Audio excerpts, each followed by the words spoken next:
Spy Family is an anime that came out of nowhere and took over the world within an instant.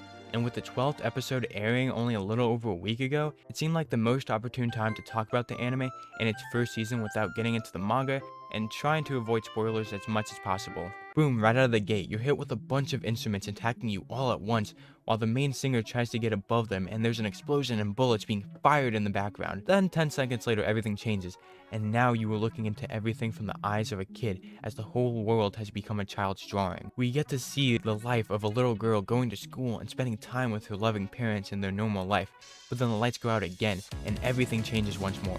Now dad has a gun, mom is in mid backflip after getting an ace in Valorant, and the music does not stop for a second. We are taken from this cute colorful world into something more gray and serious, but then flip that switch again and it's family dinner, but uh-oh, our stomach hurts because we are allergic to peanuts. This intro is an amazing example of what you are in for when watching, and it doesn't hurt that the song is also a bop. Now when I first heard this anime, I thought it was gonna be like Spy Kids, and I haven't seen Spy Kids in a long time, but I believe this had little similarities. So far there are no kids who are spies, but you have Anya who loves spies, and her father, Lloyd Forger, who is one. The plot is very simple. Lloyd is tasked with a mission to get world peace. In his mission, he must adopt a child, obtain a wife, have the child enrolled in a certain school, have the child make friends with a certain student, and then meet that student's parents, who happen to be someone who can get in the way of world peace. This forces Lloyd into an uncomfortable position, having him rely on others and have his makeshift family succeed in this mission. Things only continue to get interesting from here as he adopts Anya, a telepath who can read minds using her horns like Piccolo uses his antenna in Dragon Ball, which also makes her an Namekian, and marries Yoru. I wrote in my notes, pronounce her name with the U at the end and give the R a D sound, an assassin who got her skill from speedrunning the Metal Gear Solid game. You have 3 different people, but you have to make it so these pieces fit and they connect as a family. But to me, that isn't the hardest part. The hardest part is having so many things going on at once and not having them get in the way of each other, causing things to slow down or get messy. And I think they do a great job of being self-aware and knowing what goes where and how much of something there should be. Although I would like to have seen and know more about Yoru being an assassin, they know it's not a priority at this current point in time of the story, so they move it to the back and use it when it's convenient, like for comedic purposes or to highlight an aspect of her personality instead of taking up space in the front. When it comes to Anya's ability, they used it in such a way that the anime does not slow down. The majority of the time, Anya will just make a funny reaction to reading someone's mind, but for the few times she does give more of a response, it usually has a purpose or is still quite quick.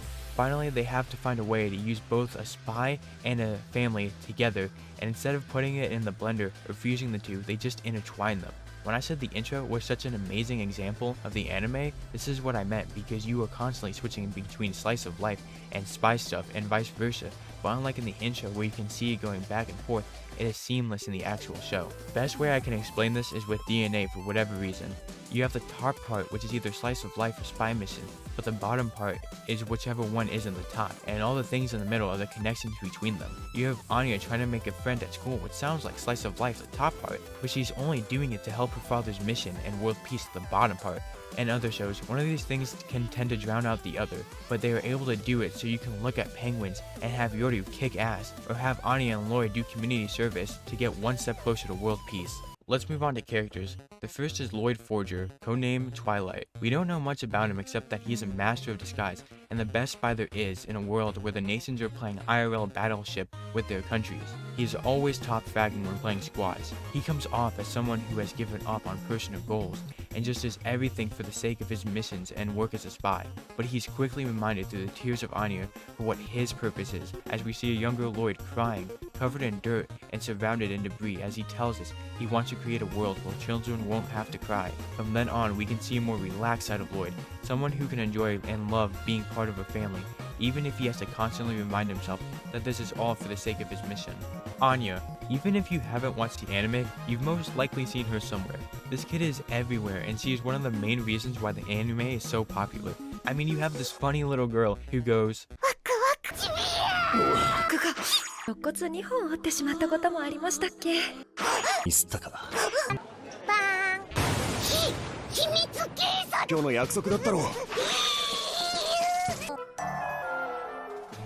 and says things like,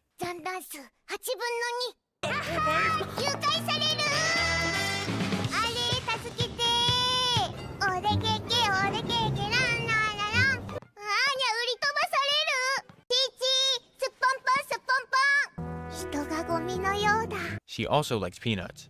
Just like the viewer, Anya gets excited anytime the setting changes from slice of life to action and something crazy starts to happen on screen. She's a telepath who will read the mind of anyone she wants, using her abilities to reveal secrets of both her parents and the people around her, but for good reason, like if she's interested in something or if she believes it can be helpful in any way. She's a funny and kind little girl who will try her hardest for her father even if she fails over and over again. I learned how to do this math equation in high school, and these kids are 5. Sometimes in shows, kids are supposed to be funny but just come off as annoying, but with Anya, even moments where the tone gets serious, you'll most likely be laughing because she's a kid, and kids cry, pretend, and go where they're not supposed to, and sometimes can't understand the danger of trying to catch a criminal. But one thing she does understand is the importance of world peace and will do anything to obtain it, as being Hokage is her dream. Then there's Yoru, Anya's new mom, quick to step into the role of being a wife and mother due to the fact that it benefits her as an assassin, but also because she's not very smart. However, what she lacks in brains, she more than makes up for with strength and love, as she loves Anya as if she were her own daughter and is always there for her. She also loves her brother, taking care of him when their parents died. Also, she can take out an entire rainforest with a dodgeball.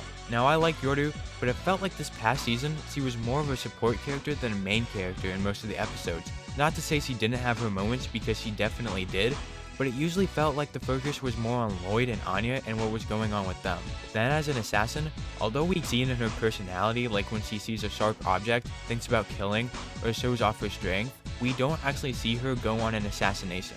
Right now, her kill count is at a 3.5. The guy we saw her kill in the beginning, Vegetable, someone she referred to in episode 12, and maybe this guy. Of course, those are just the people and things we know about on screen. I do think Yoru is a great mom to Anya, and seeing her eliminate people doesn't do anything for the story right now, but I do believe we can still see more from her as an assassin and in their home life.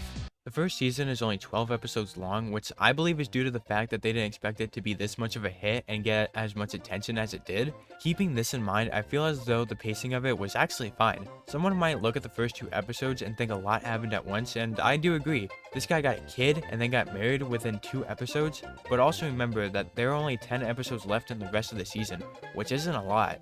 Whether it happened this fast in the manga or not, I think it was a smart move to have the first 2 episodes dedicated to that, so then the rest of the season can be focused on Anya going to school and Lloyd's progress in his mission, instead of like waiting until the end of the season to have Anya start school, using that to start the new season. Also, the decision to give Anya a Stella, which is like a Pokemon badge, and if she gets enough she can enter the Pokemon League, wasn't a bad one either. They probably could have waited until some point in the new season, but having it towards the end of season 1 let us see Anya struggle to get one in the beginning, only for her to prevail right before the end and make her father proud, while also allowing them to set up things for season 2. I just talked a lot about the anime and the majority of it was positive, but there were some minor things that I didn't really like about it. It sometimes felt like the anime would either purposely forget things or leave certain topics out. The first 2 things I can think of is Damien's love for Anya and the Forger family dog. For a whole episode, Anya is trying to apologize to Damien, but he just keeps getting flustered each time he sees her. And when she finally does apologize, he runs off because he doesn't understand what he's feeling, but then every time after that, he's fine and just went back to hating her. Obviously, each episode is not one day apart in their world, but you would think that he would have some reaction to her. Also, I'm fine if they also do nothing with him liking her, because the fan art of them as teens is not something I want in my Instagram feed. Another instance is when they talked about getting a dog, and we got a preview of the dog, but then the next episode had nothing to do about the dog in it. We got a preview for it in season 2, so that's when the dog will be obtained, but it just felt weird to drop it off like that. And both of these things are like very minuscule, super minor. Also, it kind of felt like each time Anya did something for the mission, or anyone to be honest did something for the mission, they would like say it's for the mission and bring it up. That's also not a big deal, but it was just something. I'm sure there were more things that I can talk about, but for the sake of keeping things short, to wrap things up, Spy Family is an anime that'll have you on the edge of your seat with its action, laughing with its comedy, going awe with its heartwarming moments, and having people draw some weird ass fan art with its romance. If this was the first season, I can't wait for season 2. And factoring that this was just one season with only 12 episodes, I give Spy Family season 1 7 out of 7 Dragon Balls. Go ahead, Anya, make your wish.